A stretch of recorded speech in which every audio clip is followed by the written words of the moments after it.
Hello and welcome to day 2 of the Future Ready online training. My name is DeborahOvat from Real Project, and in this training I will be taking you on introduction to email.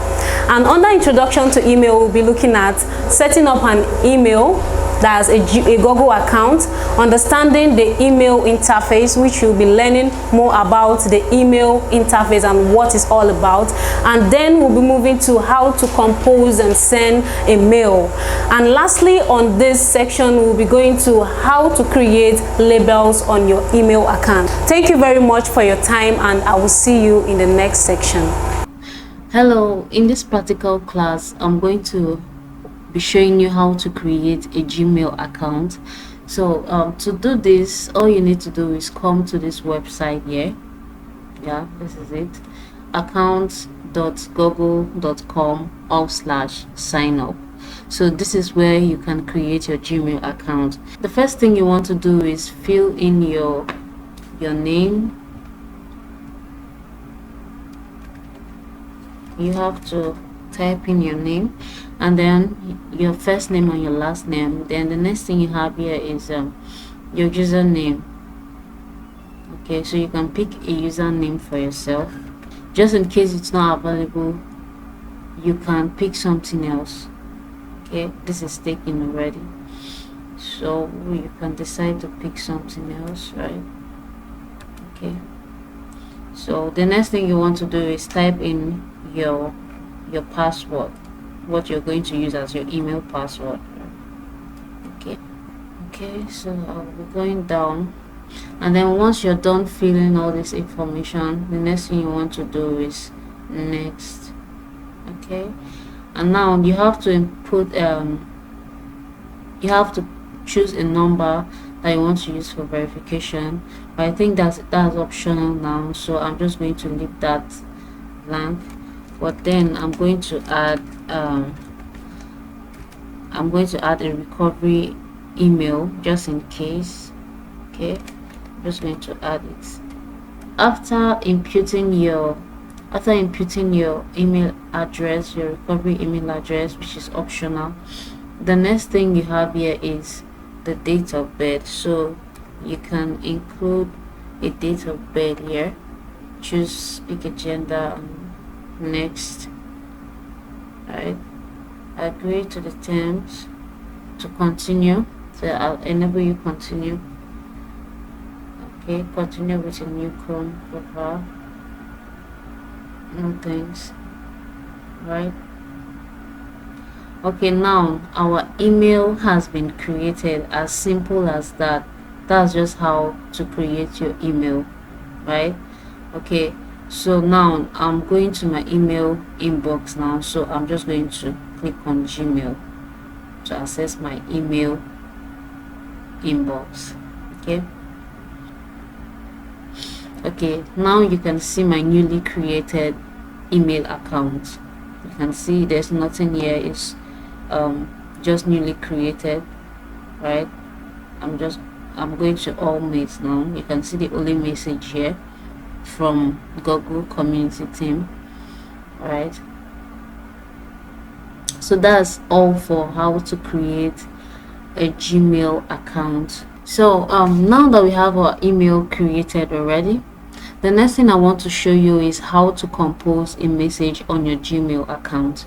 So to do this, all you need to do is go by your left where you have compose here and click on it.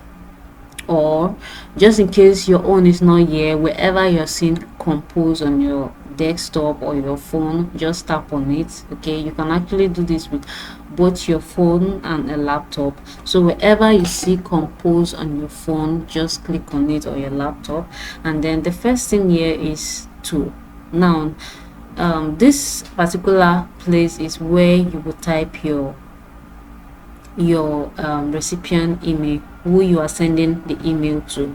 So now let's say we are sending this email to this particular email address, right?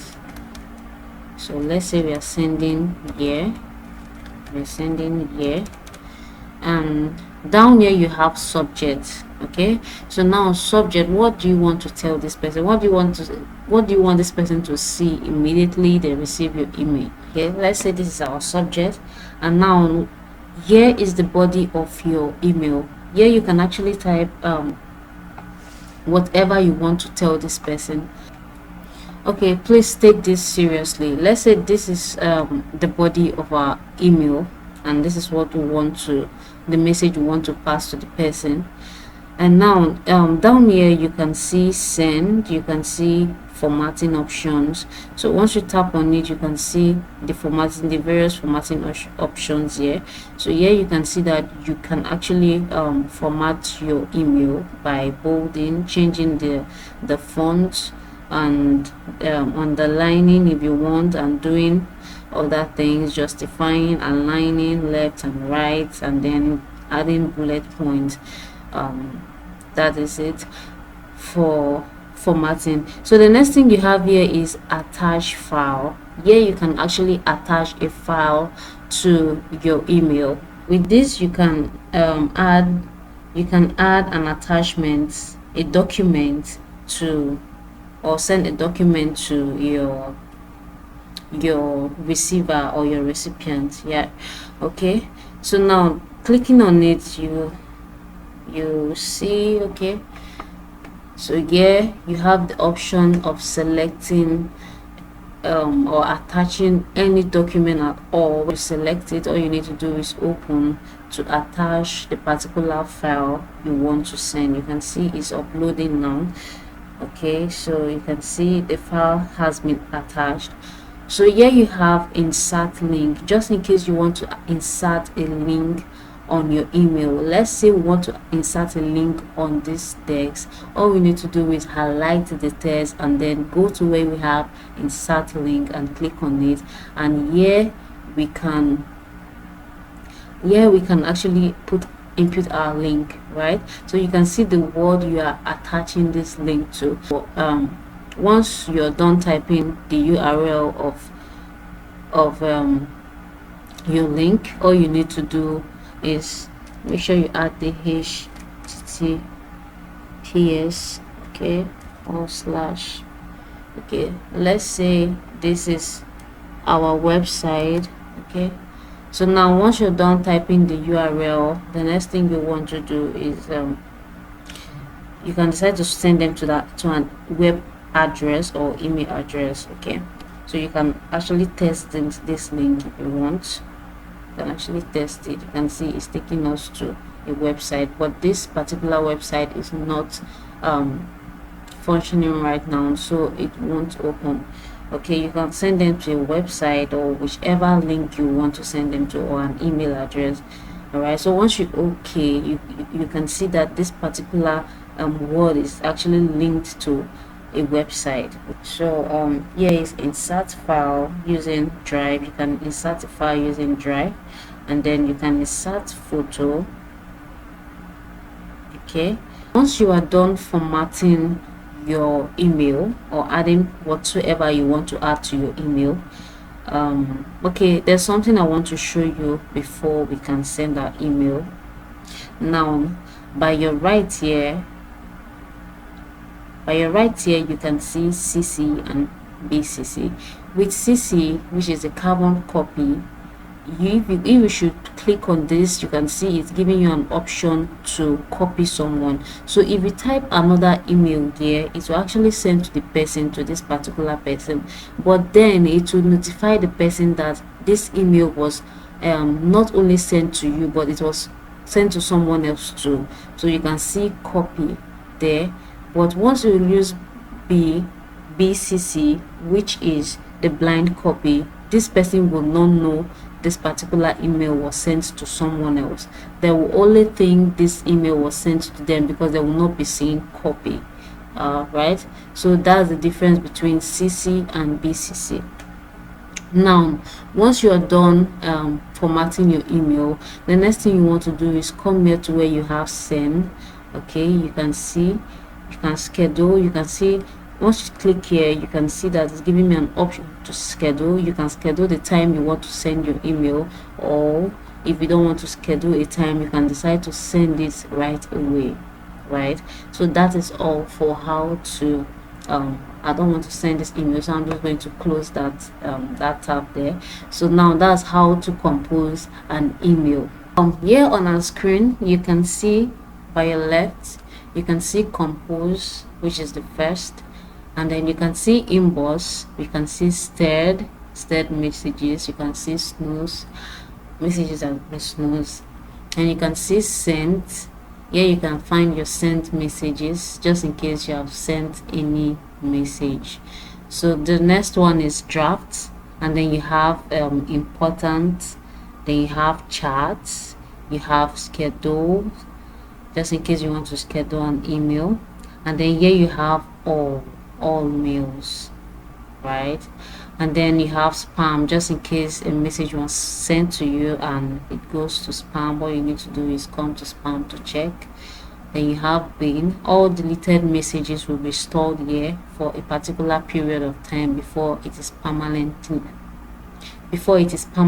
deleted, right? So whenever you delete any mail and you find maybe you want to make use of it, you find out that you want to make use of that particular mail that have been deleted, all you need to do is come to bin. But once you delete it from here, you're not going to see it again, and once your email is here, it's going to stay for a particular period of time and it will be permanently deleted. Okay, and then here under categories, you have social, you have updates, you have forums, then you have promotions. There are emails that comes to the promotion tab, right? And then under labels, you don't have a label here. Now a label will allow you to stay organized, right? You can actually create a label and add some important emails to your label. Like, let me take for instance, I decide to create one. I just tapped on it. I can decide to name my label, right? Let's say this label is called real, and then yeah, I can decide to create, after naming my label, I can decide to create it. And down here you can see my labels. I have just created one. You can see that I have one label, and here you can change the label color. This will also help you stay organized, so you can know which one is just in case you've been using labels on WhatsApp. This is exactly the same way, it works exactly the same way. So here you can decide to add things to your label. Okay, so after adding a particular color to your label to help you identify it, just in case, you can go to your emails, where you have your emails, to save the important ones to your label. Let's take for instance, we just have one email here. So let's take for instance, we are sending this mail to our label. We want to add it to our label rather. So what you want to do is tap on this and then go to where you have labels, and then here you can see my label here that I just created. So you can see I have successfully added this particular email or this particular mail to my label, right? So once I come to my label, I can see all my messages that has been added there.